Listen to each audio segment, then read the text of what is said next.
मेरा नाम अर्नव है। मैं अच्छे खासे खाते पीते घर से बिलोंग करता था, क्योंकि मेरे पास अपना घर था, अपनी गाड़ी थी, ऐसी नौकरी थी कि हर महीने मेरे पास अच्छी रकम मेरे अकाउंट में आ जाया करती थी। घर में मेरे मम्मी पापा थे, मेरी बहन थी और मैं था। हमारा छोटा सा परिवार था और हमारी जिंदगी बहुत अच्छी गुजर रही थी। मेरी जिंदगी में कोई परेशानी नहीं थी। मेरे पापा मेरी शादी करवाना चाहते थे। वैसे तो शादी का शौक मेरी मम्मी को भी था, लेकिन मेरी मम्मी काफ़ी समय से मेरे लिए एक ऐसी लड़की की तलाश कर रही थी जो बहुत स्पेशल हो, जो लंबी हो, खूबसूरत हो, गोरी हो, अमीर परिवार की हो, पढ़ी लिखी ज़्यादा ना हो, मगर गृहस्थी को अच्छी तरह से संभालती हो। ऐसी लड़की मेरी मम्मी को अभी तक नहीं मिल रही थी। वो जहाँ भी जाती थी, लड़की देखने के लिए उसमें कोई ना कोई कमी निकालकर उसे रिजेक्ट कर दिया करती थी। मेरे पापा मम्मी की इन हरकतों से बहुत तंग आ गए थे। वो चाहते थे कि वो अपने जीते जी अपने बेटे की शादी देख ले, क्योंकि मेरे पापा हार्ट पेशेंट थे। उनकी तबीयत कभी भी खराब हो जाती थी। मम्मी इस बात को समझ नहीं पा रही थी। मेरी बहन अभी छोटी थी, पढ़ाई कर रही थी, इतनी भी छोटी नहीं थी, हाँ, लेकिन मुझसे उम्र में छोटी थी और जवान थी। मैं भी मानसिक तौर पर शादी के लिए तैयार था। मेरे पापा मुझसे बहुत प्यार करते थे। उन्होंने कई बार मुझसे मेरी मर्जी के बारे में पूछा था कि अगर तुम्हें कोई लड़की पसंद है तो हमें ज़रूर बताओ, मगर मैं ऐसा नहीं था। मुझे कोई लड़की पसंद नहीं थी। मम्मी हमेशा पापा को डांटा करती थी कि बेटे को बिगाड़ने में आपका पूरा पूरा हाथ रहेगा। मैं अपनी पसंद के मुताबिक बहू लेकर आऊंगी। अगर कभी बेटे ने मुझे अपनी पसंद बताई भी तो मैं उसकी मर्जी के मुताबिक उस लड़की को घर में नहीं लेकर आऊंगी। घर में वही लड़की आएगी जो मुझे पसंद होगी और जो मेरी मर्जी के मुताबिक चलेगी। लेकिन पापा माँ के जैसे नहीं थे। उन्होंने हमेशा मुझसे बहुत प्यार किया था, मुझसे बहुत नरमी से और गर्व से बात की थी। उनका कहना था कि मेरा बेटा सबसे अच्छा है। मेरी बहन जीविका भी मम्मी के जैसी ही थी। उसको भी छोटी छोटी चीज़ों में नुक्स निकालने की बहुत आदत थी, इसलिए पापा उसको ज़्यादा पसंद नहीं करते थे। मम्मी, मेरी बहन और मेरे पापा तीनों की ही सोच बहुत अलग थी। पापा मम्मी से कहते थे कि तुम दूसरों की बेटियों में इतनी कमियां निकालती हो, तुम्हें शर्म नहीं आती?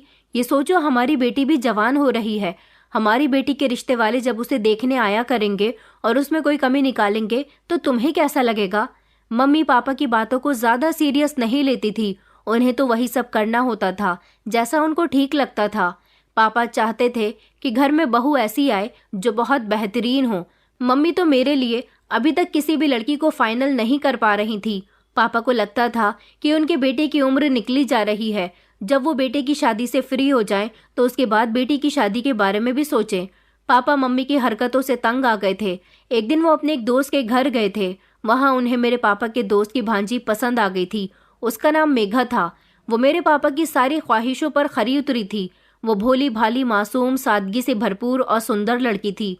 पापा ने अपने दोस्त से उनकी भांजी के बारे में बात की थी और कहा था कि मैं इस लड़की के लिए अपने बेटे का रिश्ता लेकर आना चाहता हूँ। पापा ने वहीं पर खामोशी से मेघा का फोटो खींच लिया था और वो फोटो लाकर जब उन्होंने घर में मेरी मम्मी और बहन को दिखाया तो उन दोनों के मुंह बन गए थे, क्योंकि वो लड़की बहुत सुंदर थी। मगर जब मम्मी को ये पता चला कि लड़की अच्छे परिवार से बिलोंग करती है तो मम्मी ने इस बात का अंदाज़ा लगा लिया कि ये लड़की घर का कोई काम काज नहीं करती होगी। पापा कहने लगे कि तुम्हें घर में बहू लानी है या नौकरानी लानी है। पापा ने उसी समय लड़की का फोटो मुझे दिखाया। मैंने पापा से कहा था कि जैसा आप लोगों को बेहतर लगे वैसा आप लोग कर लीजिए। वैसे लड़की अच्छी है, मुझे पसंद आई है। पापा कहने लगे कि श्रीवास्तव जी तो इसकी बहुत तारीफ कर रहे थे। आखिरकार उनकी भांजी तारीफ के लायक है। तुम्हारी मम्मी तो तुम्हारी शादी नहीं करेंगी। मुझे ही अपने बेटे के लिए कुछ सोचना होगा। पापा ने मेघा के परिवार वालों को इन्फॉर्मेशन भेज दी थी कि वो अपनी पत्नी के साथ रिश्ता लेकर उनके घर आ रहे हैं। मम्मी पापा की मर्जी के खिलाफ थी और वो मेघा के लिए रिश्ता लेकर जाने के लिए भी तैयार नहीं थी। लेकिन जब पापा ने मम्मी को थोड़ा घूर कर देखा तो मम्मी नरम पड़ गई थी। मम्मी पापा से डरती तो थी, लेकिन पहले वो अपनी मर्जी चलाना चाहती थी। मैं अपने परिवार वालों की ऐसी हरकतों पर बहुत हंसता था। पापा मम्मी और जीविका को ले जाकर रिश्ता फाइनल करके आ गए थे। जीविका को लड़की पसंद आई थी, लेकिन मम्मी का मूड अभी भी ठीक नहीं था। मम्मी को लगता था कि इस लड़की से भी ज़्यादा बेहतर रिश्ता उनको अपने बेटे के लिए मिल सकता था। मेघा एक अच्छी लड़की थी। उसकी एक छोटी बहन सुनैना भी थी। मेघा का परिवार छोटा सा था, मगर वो बहुत मोहब्बत करने वाले लोग थे। मेरे पापा ने तो फौरन इस रिश्ते के लिए हाँ कर दी थी। उन लोगों को भी हमारा घर बार अच्छा लगा था। वो लोग मिडिल क्लास लोग थे, लेकिन हमसे ऊपर नहीं थे। मेरी मम्मी को कभी भी नौकरों के हाथ का खाना या उनके हाथ के कामकाज पसंद नहीं आते थे, इसलिए मेरी मम्मी ने कभी भी घर में नौकर नहीं रखे थे। वो सारे ही काम खुद किया करती थी। उनका मानना यही था कि घर के जो काम घर के मेंबर कर लेते हैं वो नौकर नहीं करते। नौकर तो पैसों के लालच में घर के काम करते हैं, लेकिन घर की औरतें घर गृहस्थी को अच्छी तरह से संभालने के, उसका ख्याल रखने के लिए ही घर का कामकाज करती हैं। मैंने आपसे पहले भी कहा है कि मेरी मम्मी की सोच बहुत अलग थी। उनकी ऐसी सोच इसलिए थी क्योंकि वो गांव से बिलोंग करती थी, इसीलिए पुराने ख्यालात वाली थी। मेरे पापा शुरू से ही शहर में रहे थे। मेरी दादी ने मेरी मम्मी को पसंद किया था। गांव की औरत शहर में आकर बस गई थी, मगर उनकी सोच गांव के जैसी ही थी। मैं ये नहीं कहता कि गांव के लोगों की सोच अच्छी नहीं होती या फिर मेरी माँ के जैसी होती है। मेरा मतलब यह है कि गांव के लोगों की सोच थोड़ी पुरानी होती है, लेकिन वक्त के साथ साथ वो लोग अपनी सोच को बदल लेते हैं। मेरी माँ एक ऐसी औरत थी जिनकी सोच बिल्कुल हर इंसान से हटकर थी। उनको तो शायद कभी मैं भी समझ नहीं पाया था। फिलहाल पापा की जिद बहस पर मेरी शादी मेघा के साथ हो गई थी। मुझे भी मेघा पहली ही नज़र में पसंद आ गई थी।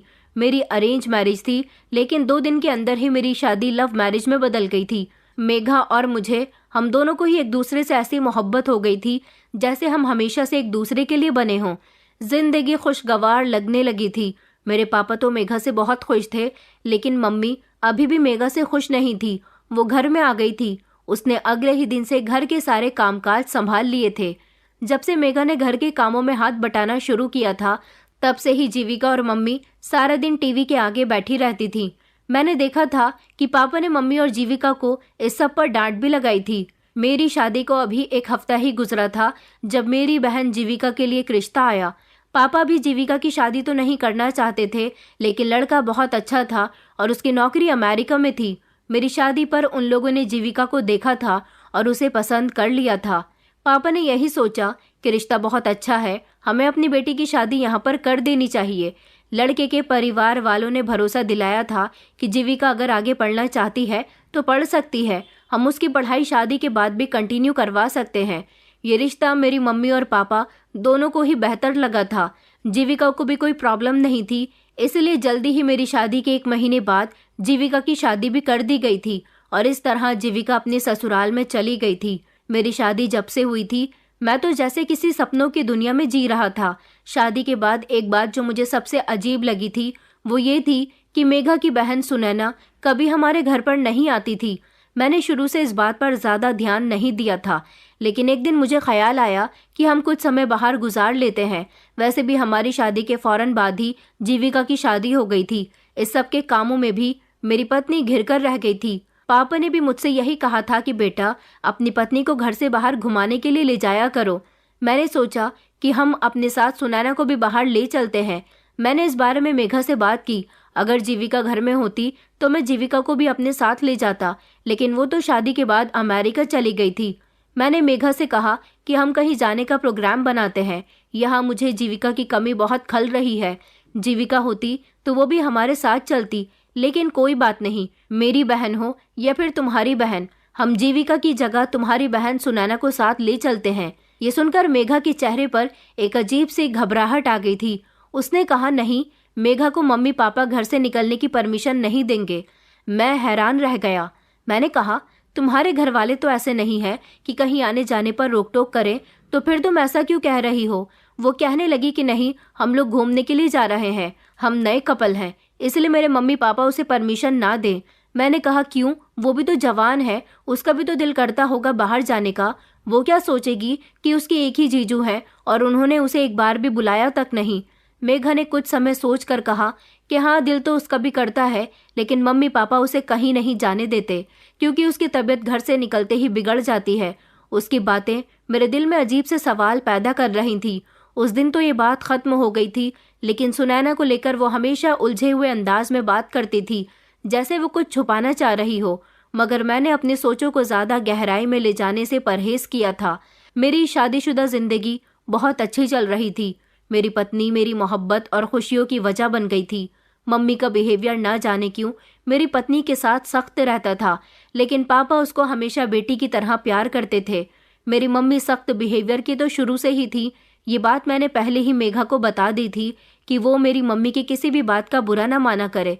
वो भले ही कड़क बिहेवियर की हैं, लेकिन दिल की बहुत अच्छी हैं। उसने कहा था कि आप फिक्र न करें, मुझे अपने घर के सदस्यों का दिल कैसे जीतना है यह मैं अच्छी तरह से जानती हूँ। मेरी पत्नी घर के सारे कामकाज किया करती थी। मैंने मम्मी को तो कई बार समझाने की कोशिश की थी, मम्मी मेघा बहुत अच्छी लड़की है, लेकिन मम्मी का कहना था कि तुम्हारी पत्नी चाहे जितनी अच्छी हो, मेरा एक ही बेटा है। मेरी ख्वाहिश थी कि मैं अपने बेटे की शादी अपनी मर्जी के मुताबिक करूं, मगर तुम्हारे पापा ने यहाँ भी अपनी चलाई और मेरी ये ख्वाहिश पूरी न होने दी। पापा मम्मी की बात पर मुझसे कहते थे कि बेटा, अपनी मम्मी की बातों पर ध्यान मत दिया करो, तुम अपनी पत्नी के साथ खुश रहो। मेरी मम्मी थी ही ऐसी, इसीलिए मैं उनकी बातों पर ज्यादा ध्यान नहीं देता था। मेरी जिंदगी अपनी पत्नी के साथ अच्छी चल रही थी। कुछ दिन इसी तरह से गुजर गए थे। एक शाम मेघा कुछ परेशान सी लग रही थी। मैंने वजह पूछी तो उसने टाल दिया, लेकिन उसके चेहरे पर कुछ ऐसा था जो जाहिर कर रहा था कि वो परेशान है। मैंने उससे आराम से कहा, मेघा, अगर कोई बात है तो मुझे बताओ, हम एक दूसरे के साथ हैं और इस तरह हर परेशानी का हल मिल सकता है। उसने थोड़ी देर खामोशी जाहिर की, फिर धीरे से बोली कि आप मुझसे वादा कीजिए कि जो मैं कहूँगी आप किसी से जाहिर नहीं करेंगे, यहाँ तक कि मम्मी पापा को भी कुछ नहीं बताएंगे। और उसके बाद उसने जो कुछ मुझे बताया, मैं हैरान रह गया था और साथ ही साथ अफसोस भी करने लगा था। मेघा ने मुझे बताया कि सुनैना के साथ कुछ ऐसा है जो मैं किसी से शेयर नहीं कर सकती। वो हमारी फैमिली का हिस्सा है, लेकिन इसके बारे में कुछ बातें ऐसी हैं जिन्हें हमने हमेशा छुपाया है। उसकी आवाज़ कांप रही थी। मैंने कहा, क्या बात है मेघा? मैंने थोड़ी फिक्रमंदी से पूछा था। उसने मुझे बताया कि मेरी बहन बचपन में एक हादसे का शिकार हो गई थी। उसके बाद से वो बाहर की दुनिया से ज़्यादा डरती है। आप मुझसे हमेशा उसे कहीं ना कहीं ले जाने की बात करते रहते हो। मैंने कहा, हाँ, तो ये तो बहुत अच्छी बात है। ऐसे मोमेंट पर हमें उसका साथ देना चाहिए, उसके दिल से डर को ख़त्म कर देना चाहिए। मैंने उसी समय गाड़ी निकाली और मेघा से कहा कि चलो हम अभी और इसी समय सुनैना के पास चलते हैं। मुझे लगा मेघा अपनी बहन के लिए परेशान हो रही है। मैं जैसे ही अपनी ससुराल पहुंचा तो वहां देखा कि सुनैना सोफे पर बैठी टीवी देख रही थी। मैंने धीरे धीरे सुनैना से बातचीत बढ़ानी शुरू कर दी थी। मैं जब भी अपनी ससुराल जाया करता था तो बार बार सुनैना के बारे में पूछता रहता था। मैंने ये बात नोटिस की थी कि मैं जब भी अपने ससुराल जाता था तो मेरे सास ससुर अपनी छोटी बेटी के बारे में यही बताते थे कि वो कमरे में बंद है। ज़्यादातर वो खुद को कमरे में ही बंद रखती है। उसकी सोच आपकी सोच से बहुत अलग है। वो हमेशा डरी सहमी रहती है। लगता था कि मेघा और उसके मम्मी पापा मुझसे कुछ छुपाने की कोशिश कर रहे हैं या फिर झूठ बोल रहे हैं, क्योंकि मैंने जितनी बार भी सुनैना से बातचीत की थी उसकी बातचीत से मुझे ऐसा लगता ही नहीं था कि वो मेंटली डिस्टर्ब है। मैंने देखा था कि अक्सर बहनें फ़ोन पर एक दूसरे से ढेर सारी बातें करती हैं। मेरी पत्नी अपनी बहन से कोई बात नहीं करती थी, जबकि सुनैना के कमरे में मैं खुद ही चला जाता था और जब भी मैं उससे बात करने की कोशिश करता तो वो मेघा के गले लगकर उससे मिलती थी और उससे बड़ी खुशी खुशी बात करती थी। घर के अंदर का माहौल तो धीरे धीरे ठीक होता जा रहा था, लेकिन अभी भी जब मैं सुनैना को अपने घर बुलाने की बात करता या कहीं बाहर ले जाने की बात करता तो मेघा भी मना कर दिया करती थी और उसके मम्मी पापा भी। ये बात मेरी समझ नहीं आई थी कि ऐसा क्यों था। कुछ समय बाद मुझे लगा कि मेरी पत्नी भी अब अपनी बहन के साथ बातें करने लगी है। अब मेरी पत्नी बहाने बहाने से अपने मायके जाने की बात करती थी और कहती थी कि मुझे सुनैना की याद आ रही है। हालांकि शुरू के दिनों में मैंने अपनी पत्नी के मुंह से सुनैना का ज़्यादा नाम भी नहीं सुना था। मुझे खुशी हुई थी और ये सब देखकर अच्छा भी लगता था। अब सबसे बड़ी खुशी मुझे ये मिली थी कि मेरी पत्नी माँ बनने वाली थी। जब ये खबर मुझे मिली तो मैं खुशी से झूम उठा था। मेरे पापा ने घर में एक प्रोग्राम रखा था जिसमें मेरे ससुराल वालों को भी इनवाइट किया गया था और हमारे कुछ रिश्तेदार भी थे। मेरी बहन भी अमेरिका से अपने पति के साथ फंक्शन अटेंड करने के लिए आ गई थी और कुछ दिन घर पर रहने के बाद वो चली गई थी। एक अजीब बात ये थी कि उस फंक्शन में मेरी साली सुनैना नहीं आई थी। मैंने देखा था कि मेघा के मम्मी पापा मेघा से तो बहुत प्यार करते थे, लेकिन सुनैना के साथ उनका बर्ताव कुछ अलग सा रहता था। मैंने अपने सास ससुर से इस बात पर शिकायत की थी कि आपको सुनैना को भी साथ लाना चाहिए था। उन्होंने कहा कि बेटा, सुनैना की तबीयत ठीक नहीं थी इसीलिए वो नहीं आ सकी, लेकिन मेघा ने अपनी मम्मी पापा से इस बात का शिकवा किया था। फिलहाल वक्त इसी तरह से गुजरता जा रहा था। प्रेगनेंसी के दौरान मेरी पत्नी की तबीयत ठीक नहीं चल रही थी। मम्मी, जो कि मेरी पत्नी के आने के बाद बिल्कुल भी किसी काम को हाथ तक नहीं लगाती थी, और अब मैं भी नहीं चाहता था कि मेरी मम्मी घर के काम किया करे। नौकरों को रखने के लिए तो वो अभी भी राजी नहीं थी। प्रेगनेंसी की हालत में जब मेरी पत्नी की तबीयत ठीक नहीं थी तो वो भी घर का काम ज्यादा नहीं कर पा रही थी। मैंने देखा था कि मेरी पत्नी मायके जाने की जिद करती थी और कहती थी कि जब मैं घर जाती हूँ तो अपनी बहन के साथ थोड़ी बहुत देर बातचीत कर लेती हूँ। लेकिन अब उसकी तबीयत ठीक नहीं चल रही थी, इसलिए डॉक्टर ने उसे प्रॉपर बेड रेस्ट बताया था। मैंने सोचा कि एक बहन ही बहन की तकलीफ को समझ सकती है, इसलिए मैं अपनी ससुराल चला गया और वहां जाकर मैंने मेघा के मम्मी पापा से कहा कि मेघा की प्रेगनेंसी में उसकी तबीयत ठीक नहीं चल रही। मैं चाहता हूँ कि आप लोग कुछ दिनों के लिए सुनैना को मेरे साथ मेरे घर भेज दें ताकि मेरी पत्नी सुनैना के आ जाने से ठीक हो जाए। मेरी बात सुनकर ना जाने क्यों मेघा के मम्मी पापा के चेहरे के रंग उड़ गए थे। सुनैना उस समय अपने कमरे में मौजूद थी। मैंने जब सुनैना को आवाज लगाई तो वो बाहर निकल कर आई थी। मैंने उससे कहा था कि तुम्हें कोई परेशानी ना हो तो तुम कुछ दिनों के लिए हमारे घर चलो, घर के काम में भी दिक्कत हो रही है और तुम्हारे घर चलने से मेघा भी ठीक हो जाएगी। सुनैना तो फौरन ही हमारे घर चलने के लिए तैयार हो गई थी। सुनैना की मम्मी ने कहा कि अच्छा बेटा ठीक है, तुम सुनैना को ले जा सकते हो, मगर उसके पापा कुछ नहीं बोले थे। इस तरह सुनैना हमारे घर आ गई थी। मेघा ने जब घर में सुनैना को अचानक देखा तो वो सरप्राइज हो गई थी। सुनैना ने मेघा से वादा किया था कि वो घर के सारे कामकाज अच्छे से देख लेगी। मम्मी भी सुनैना को देखकर खुश हुई थी क्योंकि उन्हें ये बात अच्छी लगी थी कि मैं कोई नौकरानी ना लाकर अपनी ही साली को घर में ले आया था। लेकिन पापा को इस बात से शिकायत थी। उन्होंने कहा बेटा, घर आए मेहमान से हम काम करवाएंगे, ऐसा अच्छा नहीं लगता। मम्मी कहने लगी कि क्यों अच्छा नहीं लगता, नौकर पर भरोसा नहीं होता लेकिन घर के लोगों पर तो बहुत भरोसा होता है ना। बेटा तुमने बिल्कुल ठीक किया। मैंने गहरी सांस ली और सोचा कि चलो किसी बात पर तो मम्मी का मूड ठीक हुआ। मेरी पत्नी सारा दिन बेफिक्री से अपने कमरे में आराम करती थी और सुनैना सारे काम अच्छे से संभाल लिया करती थी। मैं अपनी पत्नी के साथ आने वाले बच्चे के बारे में सोचता रहता था। जैसे जैसे मेरी पत्नी की प्रेगनेंसी का टाइम बढ़ रहा था वैसे वैसे ही मेरी मम्मी का मूड भी उसकी तरफ से बेहतर होने लगा था। पापा और मैं सारा दिन ऑफिस में होते थे। शाम को जब घर आते तो घर में एक अजीब से खुशहाली छाई होती थी। ये सब देखकर मुझे बहुत अच्छा लगता था। एक दिन मैं ऑफिस में मौजूद था जब मम्मी ने मुझे फ़ोन करके एक भयानक खबर सुनाई। मैं उसी समय अस्पताल के लिए निकल गया था। जैसे ही मैं अस्पताल पहुंचा तो मेघा अस्पताल के बिस्तर पर मौजूद थी। मम्मी और सुनैना अस्पताल में मौजूद थी। मैंने कहा ये सब कैसे हुआ?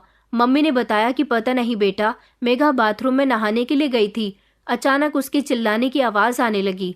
मैंने और सुनैना ने भागकर देखा तो वो बेहोश पड़ी हुई थी। लेकिन जैसे ही हमारी नज़र फर्श पर गई तो देखा कि बाथरूम के फर्श पर पानी था और एक वायर लटक रहा था। उसका करंट पूरे बाथरूम में फैला हुआ था और हम दोनों फौरन ही मेघा को अस्पताल लेकर आए। डॉक्टर ने बताया कि मेघा अब ठीक है और उसका बच्चा भी ठीक है। मैंने शुक्र किया कि सब कुछ ठीक है, लेकिन ये हादसा कैसे हुआ? अजीब बात थी कि बाथरूम में वायर कैसे आई। सुनैना मेघा का बहुत ख्याल रख रही थी। 2 दिन के बाद ही उसे डिस्चार्ज कर दिया गया था। पापा ने कहा था कि मेघा का बहुत बहुत ख्याल रखना, वो मरते मरते बची है। मेघा ने कहा कि लेकिन ये एक्सीडेंट तो किसी के भी साथ हो सकता था। कोई बात नहीं, मैं ठीक हूँ। डॉक्टर ने अभी भी मेघा को आराम करने के लिए बताया था। अभी मेघा का दूसरा महीना चल रहा था। ऊपर वाले की कृपा से मेघा को कोई बड़ी परेशानी नहीं हुई थी। कुछ दिन गुजरे तो मेघा ठीक हो गई थी। अभी भी सब कुछ ठीक चल रहा था। सुनैना बहुत अच्छा खाना बनाती थी। वो तो अपनी बातों से मेरी मम्मी को भी इम्प्रेस कर दिया करती थी। सुनैना को देखकर मुझे ऐसा लगता ही नहीं था कि कभी वो मेंटली डिस्टर्ब रही है। मुझे लगता था कि शायद कोई और बात होगी, लेकिन मैंने ये बात अपने दिमाग से निकालने की कोशिश की। सुनैना को हमारे घर पर आए हुए काफ़ी समय हो गया था। इस बीच मेघा के मम्मी पापा ने अपनी छोटी बेटी से बात करने की कोशिश नहीं की थी और ना ही उसे अपने घर बुलाया था। मेघा भी नहीं चाहती थी कि उसकी बहन अभी घर वापस जाए। सुनैना का कहना था कि जब तक मेरी दीदी की डिलीवरी नहीं हो जाती तब तक मैं यहाँ से नहीं जाऊँगी। मुझे खुशी थी कि वो हम सब लोगों का बहुत ख्याल रख रही थी। कुछ दिनों बाद एक और हादसा मेरी पत्नी के साथ हुआ। वो खाना खाने के बाद अपने कमरे में आराम करने के लिए गई थी। मामूली सी गर्मी थी, इसलिए उसने फ़ैन का स्विच ऑन किया और वो बिस्तर पर सोने के लिए लेट गई थी। थोड़ी देर तक फ़ैन चलता रहा और उसके बाद अचानक छत से नीचे गिर पड़ा। ये तो अच्छा हुआ कि फ़ैन गिरने से पहले ही उस पर मेघा की नज़र चली गई थी। वो फौरन ही बिस्तर से उतर गई और पंखा छत से बेड पर आ गिरा था।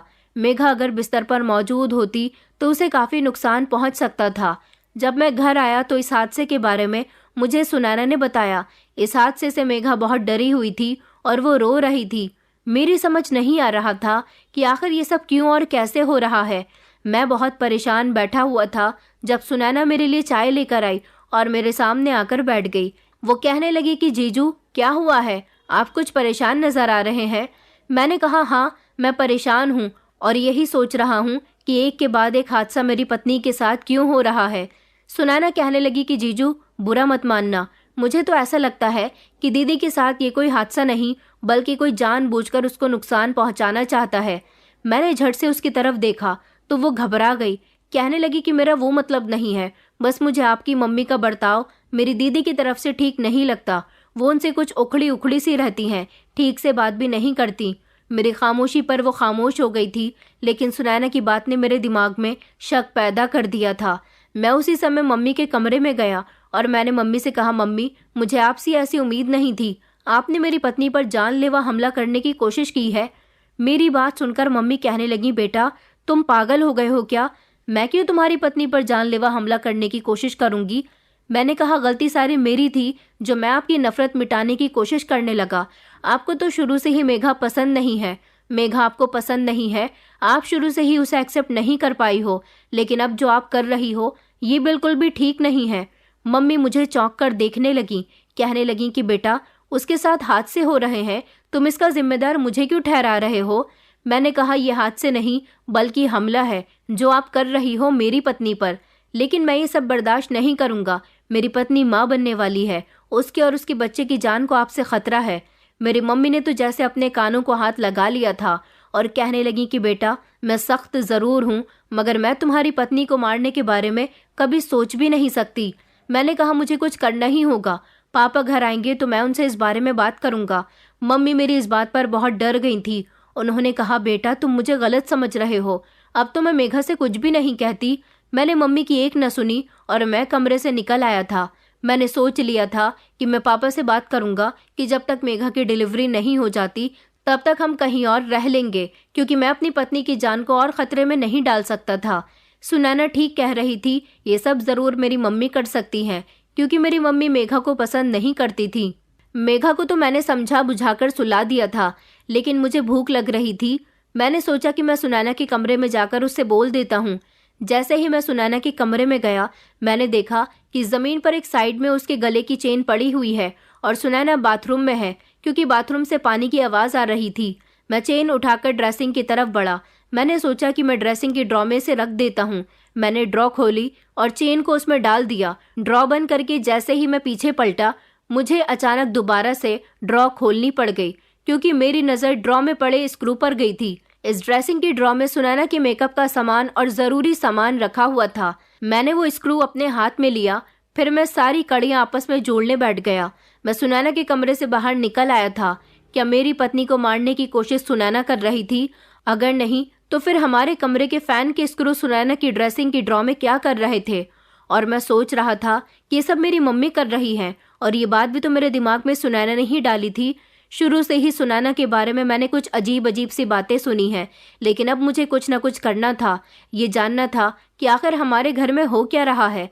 मैं सुनैना के कमरे से निकल ही रहा था जब अचानक पापा ने मुझे रोक लिया और मैंने अपनी परेशानी के बारे में सब कुछ पापा को बता दिया। अगले दिन मैं अपनी मम्मी से बहुत नाराज था और मैं सारी नाराजगी सबके सामने जाहिर कर रहा था। मेघा मुझे बार बार समझा रही थी, ये बात ठीक है कि मेरे साथ 2 बार ये सब कुछ हो चुका है, लेकिन आपको मम्मी पर शक नहीं करना चाहिए। मैंने कहा अच्छा ठीक है मेघा, मैं किसी पर कोई शक नहीं कर रहा, तुम बस अपना ख्याल रखो। मैं उन दिनों ऑफिस भी नहीं जा रहा था। मैंने सुनैना की तरफ से भी अपना मूड ठीक रखा था। आज मुझे मेघा को चेकअप के लिए लेकर जाना था। सुनैना ने कहा कि मैं आप सब लोगों के लिए मूंग की दाल का हलवा बना रही हूँ, उसको खाने के बाद ही आप में से कोई भी कहीं जाएगा। मैंने खुशी खुशी कहा कि मूंग की दाल का हलवा तो मुझे बहुत पसंद है, चलो हम तभी जाएंगे जब तुम हलवा बनाकर तैयार कर लोगी और हमें खिला दोगी। और दोपहर के खाने का समय भी हो रहा था। जिस दिन से सुनैना हमारे घर में आई थी उस दिन से वही हम सब के लिए खाना बना रही थी, लेकिन जब से मुझे उस पर शक हुआ था तब से मैंने उस पर अपनी नज़र रखनी शुरू कर दी थी। उस दिन भी जब वो किचन में खड़ी मूंग की दाल का हलवा बना रही थी तब मैंने उसे उसके कमरे से एक छोटी सी शीशी ले जाते हुए देखा था। मुझे लगा कि शायद इस शीशी में कुछ ना कुछ गड़बड़ है, इसलिए मैंने उसी के जैसी एक और शीशी का बंदोबस्त किया और उसे बातों में लगाया था कि उसका ध्यान भटक जाए। उस शीशी को उसने डर की वजह से बर्तनों के पीछे छुपा दिया था। मैंने बहाने से उसे किचन से बाहर बुलाया। उसका ध्यान जैसे ही काम में लगा, मैं किचन में गया और मैंने उस शीशी को बदल दिया। अब मेरा शक यकीन में बदल चुका था, क्योंकि ये छोटी सी शीशी कोई मामूली शीशी नहीं थी, बल्कि ये नींद की दवाई थी। मैं समझ गया था कि सुनैना ज़रूर इस दवाई का इस्तेमाल हलवा बनाने में करेगी। क्या वो हम सबको बेहोश करना चाहती थी? मैंने जिस तरह उस पर अपनी कड़ी नज़र रखी हुई थी, उस हिसाब से मुझे उसके बारे में धीरे धीरे सच पता चलने लगा था। लेकिन वो ऐसा क्यों कर रही थी, ये अभी तक मुझे नहीं पता चला था। इसलिए जैसा वो करना चाह रही थी, मैंने उसको वैसा ही करने दिया। साथ ही मम्मी पापा को और मेघा को भी बता दिया कि जैसा मैं कहता हूँ ठीक वैसा ही करना। मेघा को मेरी बात समझ नहीं आई थी, लेकिन मैंने उससे कहा था कि इंतज़ार करो, सारी सच्चाई खुद तुम्हारे सामने आ जाएगी। जब हम लोग दोपहर का खाना खाने बैठे तो उसके बाद सुनैना हम सब के लिए मूंग दाल का हलवा लेकर आई थी। हमने उसके हाथ का बना हुआ मूंग दाल का हलवा जैसे ही टेस्ट किया तो तारीफ करनी शुरू कर दी कि हाँ, हलवा सच में बहुत टेस्टी है। ये बात सुनकर सुनैना खूब खुश हो रही थी। लेकिन हलवा खाने के थोड़ी ही देर के बाद एक एक करके हम चारों बेहोश होने लगे। हमारे साथ बैठकर सुनैना ने ना तो खाना खाया था और ना ही हलवा टेस्ट किया था। उसने कहा था कि मैं बाद में खा लूंगी। हम लोग टेबल पर ही गिर गए थे ताकि सुनैना को ऐसा लगे जैसे हम उसका हलवा खाने के बाद बेहोश हो चुके हैं। पहले तो सुनैना ने हम चारों को एक एक करके चेक किया कि हम बेहोश हो गए हैं या नहीं, लेकिन उसके बाद वो हमारे करीब खड़े होकर जोर जोर से हंसने लगी। वो मेघा के करीब गई और कहने लगी कि मेघा, आज मेरा मकसद पूरा हो गया। आज मैं बहुत खुश हूँ। आज मैं तुम्हें जान से मारने वाली हूँ। तुम मेरी बहन हो, मेरी दीदी। मैं तुम्हें तकलीफ नहीं देना चाहती थी, इसीलिए सबसे पहले मैंने तुम्हें बेहोश किया। मेरे यहाँ आने का मकसद पूरा हो गया। वो अपने आप ही पागलों की तरह जोर जोर से हंस रही थी। साथ ही साथ उसने ये भी कहा कि मुझे तुम्हारे ससुराल वालों से कोई मतलब नहीं था, लेकिन तुम्हें मारने के लिए मेरा यहाँ तक पहुँचना और इन लोगों को बेहोश करना बहुत ज़रूरी है। उसी समय उसने टेबल पर रखा चाकू उठाया और वो मेघा को मारने ही वाली थी जब पीछे से मैंने उसका हाथ पकड़ लिया और उसके बाद एक एक करके सब लोग होश में आ गए। हम लोग बेहोश नहीं हुए थे, सिर्फ बेहोश होने की एक्टिंग कर रहे थे। मेघा ने जब अपनी बहन का ये रूप देखा तो वो हैरान रह गई थी। मम्मी पापा भी शॉक्ड रह गए थे कि सुनैना ये क्या कर रही थी। मैंने उसके दोनों हाथ पीछे की तरफ काबू किए और कहा कि बताओ, तुम मेरी पत्नी को क्यों मारना चाहती हो। वो कहने लगी कि तुम लोग होश में कैसे आ गए। इस समय मेरी मम्मी जोर जोर से हंसने लगी और कहने लगी कि हम बेहोश हुए ही कब थे। तुम तो बहुत चालाक लड़की निकली। मेरे बेटे के दिमाग में ये बात फिट कर दी कि उस पर जानलेवा हमला मैं करती हूँ। पापा ने कहा कि हमारे बेटे ने ही हमें बेहोश होने की एक्टिंग करने के लिए कहा था ताकि हम तुम्हारी सच्चाई जान सकें। मेघा ने अपनी बहन की तरफ देखा और उसके मुंह पर एक जोरदार थप्पड़ मार दिया। उसने कहा, सुनैना, मुझे तो यकीन ही नहीं आ रहा और तुम कभी नहीं सुधर सकती। मुझे लगा था कि तुम सुधर जाओगी, लेकिन तुमने मुझे मारने के बारे में कैसे सोचा। मैं तुम्हारी बहन हूँ। मैंने हमेशा तुम्हारा साथ दिया, हमेशा तुम्हारी फीलिंग्स को समझा। आज मुझे इस बात का एहसास हो रहा है कि मम्मी पापा तुम्हारे साथ जो करते थे वो बिल्कुल ठीक किया करते थे। मैं अभी भी समझ नहीं पाया था कि मेघा क्या बात कर रही थी। सुनैना ने कहा कि हाँ, मैं तुम्हें मारना चाहती हूँ क्योंकि तुम्हारी वजह से ही मेरे घर में मेरी कोई इज्जत नहीं थी। मैं अगर लड़कों से बात करती थी तो ये मेरा शौक था। तुम अगर सीधी सादी और संस्कारी हो तो इसमें मेरा क्या कसूर है। मम्मी पापा हमेशा मुझे तुमसे कंपेयर किया करते थे। हमेशा कहते थे कि मेघा को देखो कितनी अच्छी है, कितना अच्छा खाना बनाती है, घर से बाहर भी नहीं निकलती, कितनी शरीफ है, कितनी संस्कारी है। मगर मेरी सोच तुमसे बिल्कुल अलग थी। मम्मी पापा ने ये कभी क्यों नहीं समझा कि 5 उंगलियां बराबर नहीं होती। तुम अच्छी थी, तुम शरीफ थी, तो इसका मतलब ये नहीं कि वो हर बात में मुझे नीचा दिखाते, बार बार तुमसे कंपेयर करते। उन्होंने कभी ये नहीं सोचा कि मैं भी तो उनकी बेटी हूँ।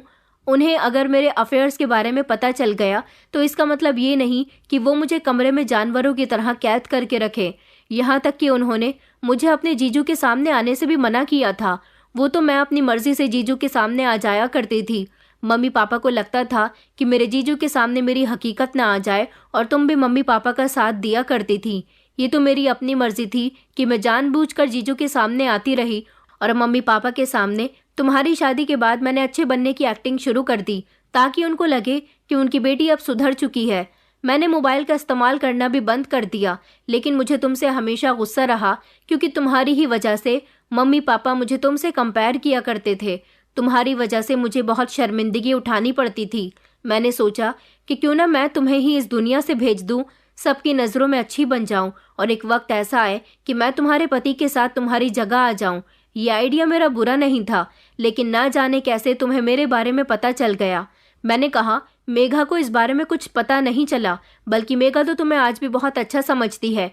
इस बारे में मुझे ही शक हुआ था, क्योंकि जब से तुम हमारे घर में आई हो मेघा पर जानलेवा हमले होने लगे थे। ये बात तो मैं कई दिनों से नोटिस कर रहा था, लेकिन एक दिन जब मैं तुम्हें बुलाने के लिए तुम्हारे कमरे में गया तो मैंने तुम्हारी चेन जमीन पर पड़ी हुई देखी थी। सोचा कि मैं इसे ड्रॉ में रख देता हूँ, लेकिन जैसे ही मैंने तुम्हारी चेन ड्रॉ में रखी तो मुझे अपने ही कमरे के फैन के वो स्क्रू दिखाई दिए जो स्क्रू न होने की वजह से चलते रहने पर छत से नीचे गिर गया था, और जिससे मेरी पत्नी की जान को खतरा भी हो सकता था। मुझे शक हुआ कि ये स्क्रू तुम्हारे पास क्या कर रहे हैं। बस तभी से मैंने तुम पर नज़र रखनी शुरू कर दी, और आज भी जब मैंने देखा कि तुम कोई छोटी सी शीशी किचन में लेकर जा रही हो तो मैंने उसको बदल दिया और अपने प्लान में मम्मी पापा और मेघा को भी शामिल कर लिया। मैं देखना चाहता था कि आखिर तुम क्या करना चाहती हो, इसलिए जैसा तुम चाहती थी हम वैसा ही करते रहे, और अब तुम्हारी हकीकत हम सबके सामने आ गई। मेघा तो अपनी बहन की इस बदतमीजी पर बहुत रो रही थी। उसने मम्मी पापा को भी फ़ोन करके सब बता दिया था और कहा था कि इसे अभी और इसी समय यहाँ से ले जाइए। उसके मम्मी पापा मौके पर ही हमारे घर आ गए थे। उन्होंने कहा था कि हम भी इसकी हरकतों से बहुत तंग आ गए थे। हम शरीफ लोग हैं, मगर हमारी बेटी लड़कों से फ़ोन पर बातें करती थी, लड़कों से गिफ्ट लिया करती थी, उनसे चोरी चुपके खाने पीने का सामान मंगाया करती थी। ये बात जब हमें पता चली तो हमें बड़ी ही बेइज्जती महसूस हुई थी, इसलिए हमने इसे समझाया कि ये ऐसी हरकतें ना करे, लेकिन ये फिर भी नहीं मानी। तो फिर हमें मजबूरन इसे घर में कैद करके रखना पड़ा। हम इसे कहीं नहीं जाने देते थे, लेकिन इसने मेघा पर अपना जादू चलाना शुरू कर दिया। मेघा के और तुम्हारे कहने पर ही इसे हमने तुम्हारे घर जाने की परमिशन दे दी, लेकिन हमें ये नहीं पता था कि हमारी बेटी अपनी बहन की जान लेने पर उतर आएगी। वो लोग सुनैना की तरफ से हमसे माफ़ी मांग रहे थे। मेघा बहुत गुस्से में थी। उसके मम्मी पापा ने उसे पुलिस के हवाले करने का फैसला किया, लेकिन पुलिस का नाम सुनकर सुनैना बहुत डर गई थी। वो बार बार अपने माता पिता से माफ़ी मांग रही थी कि वो उसे पुलिस के हवाले ना करे, लेकिन उसकी मम्मी पापा ने अपने किसी जानने वाले पुलिस इंस्पेक्टर को उसके बारे में सब कुछ बता दिया। पुलिस इंस्पेक्टर ने यही एडवाइस दी कि कुछ दिनों तक सुनैना हवालात में बंद रहेगी तो इसकी अकल ठिकाने आ जाएगी। पुलिस उसे अरेस्ट करके ले गई थी, क्योंकि उसने अपनी ही बहन को मारने की प्लानिंग की थी। अगर मैं उसकी प्लानिंग ना समझता और उसे मौके पर ना रोकता तो शायद वो अपनी बहन की जान ले सकती थी। मैं आप लोगों से अपनी कहानी के जरिए सिर्फ यही कहना चाहूँगा कि जब हम रिश्तों को एक दूसरे से कंपेयर करना शुरू कर देते हैं तो दरअसल हम उन रिश्तों की बुनियादें ख़राब कर देते हैं। एक बेटे को दूसरे बेटे से और एक बेटी को दूसरी बेटी से मिलाना, ये सिर्फ दिल में नफरत और दूरियां पैदा करता है। अगर हम ये सोचने लगे कि वो ऐसी है और तुम ऐसी क्यों नहीं हो, ये देखो उसने कितना अच्छा काम किया मगर तुम उसके जैसे काम नहीं करती, तो ये नापसंद और एक तरह से बुरे कमेंट करने वाला अंदाज है। यही सब दिलों में दरार पैदा कर देती हैं। जब रिश्तों को एक दूसरे से कंपेयर किया जाता है तो वो एक दूसरे के दुश्मन बन जाते हैं, और ये सब रिश्तों की खूबसूरती को ख़त्म कर देता है। इसलिए हमेशा हमें याद रखना चाहिए कि परिवार के हर एक मेंबर का अपना एक अलग रोल होता है। हमें एक दूसरे की कमी निकालने के बजाय एक दूसरे को इज्जत देनी चाहिए, क्योंकि इंसान का दिमाग उन्हें रिश्तेदारों के जरिए सुकून और मोहब्बत की तलाश में रहता है। रिश्ता इंसान के एहसास, जज्बात और संबंध का एक बुना जाल होता है।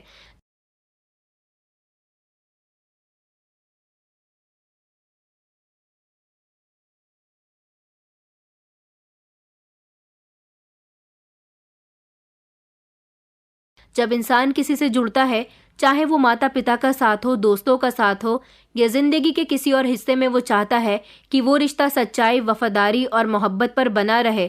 लेकिन हकीकत ये है कि रिश्ते कभी भी मजबूत नहीं होते। एक समय आता है जब हमें अपने रिश्तेदारों को आजमाइशों में डालना पड़ता है, और इसमें हमारी समझदारी आजमाई जाती है। अगर हम किसी को अपने दिल से मोहब्बत करते हैं तो वो रिश्ता कभी ख़त्म नहीं होना चाहिए। वक्त के साथ उस रिश्ते में दूरियां आ जाएं, मोहब्बत हमेशा एक नया रिश्ता बनाती है। किसी भी रिश्ते को कायम रखने के लिए एक दूसरे की कदर की ज़रूरत होती है। अगर हम किसी के साथ जिंदगी गुजारने की कोशिश करते हैं तो हमें उसकी कमजोरियां, उसकी कमियां और ताकतों को समझने की जरूरत होती है। सुनैना खुद एक गलत लड़की थी जो अपने माता पिता की इज्जत का गलत फायदा उठा रही थी। उसने कभी इस बात को नहीं समझा, लेकिन अपने माता पिता से वो नफरत करने लगी क्योंकि वो अपनी बड़ी बेटी को ज्यादा अच्छा समझते थे। उसके सामने उसकी तारीफ किया करते थे। उन्होंने अपनी दोनों ही बेटियों की परवरिश बराबरी से की थी। मेघा के शौक अलग थे, उसे घर में रहना ज्यादा पसंद था, जबकि सुनैना के शौक अलग थे। सुनैना गलत दिशा में जा रही थी। उस दिशा में जाने से उसके माता पिता उसे रोकना चाहते थे। वो नहीं चाहते थे कि उनकी बेटी बिगड़ जाए। फिर भी सुनैना काफी हद तक बिगड़ चुकी थी और अब वो इतनी ज्यादा बिगड़ चुकी थी, उसको लगा कि उसके माता पिता उसकी बड़ी बहन से ही ज्यादा प्यार करते हैं, उससे प्यार नहीं करते और उस पर रोक टोक करते हैं। इसलिए उसने रास्ते से अपनी बहन को हटाना ज्यादा बेहतर समझा। उसका प्लान ये था कि वो मेरी पत्नी को मारने के बाद कोई झूठ बोल देती, खुद भी बेहोश हो जाती और कहती कि पता नहीं कौन घर में घुस आया और किसी ने मेघा को मार दिया। लेकिन हकीकत ये थी कि मेघा के मर जाने के बाद वो मेरी जिंदगी में शामिल हो जाना चाहती थी। ऐसी सोच रखने वाली लड़कियां ये नहीं सोचती कि बुरे का अंजाम बुरा ही होता है। सुनैना अपने असली अंजाम तक पहुंच चुकी है। उसके माता पिता ने उसे सुधरने का मौका दिया था। उसकी बहन उस पर बहुत विश्वास करती थी, लेकिन उसने हर किसी के विश्वास का कत्ल कर दिया और आज वो अपनी सजा भुगत रही है। मैं अपनी पत्नी से आज भी बहुत प्यार करता हूँ। मेरी पत्नी बिल्कुल भी अपनी बहन की जैसी नहीं है। मेरी मम्मी के दिल से भी मेघा के लिए नफरत निकल गई। कुछ समय के बाद मेरी पत्नी ने बेटे को जन्म दिया और अब हमारा परिवार खुशी खुशी एक दूसरे के साथ है। दोस्तों, क्या आपने अपनी जिंदगी में कभी ऐसी कोई सिचुएशन फेस की है कि आपके किसी अपने ने आपको तकलीफ पहुंचाई है? तो आप अपना एक्सपीरियंस कमेंट्स में ज़रूर शेयर करें। दोस्तों, उम्मीद करती हूँ आपको हमारी कहानी पसंद आई होगी। कहानी पसंद आई है तो वीडियो को लाइक करें, चैनल पर नए हैं तो चैनल को सब्सक्राइब करें और हाँ, नोटिफिकेशन बेल को ज़रूर दबाएं ताकि अगली अपडेट सबसे पहले आपको मिले।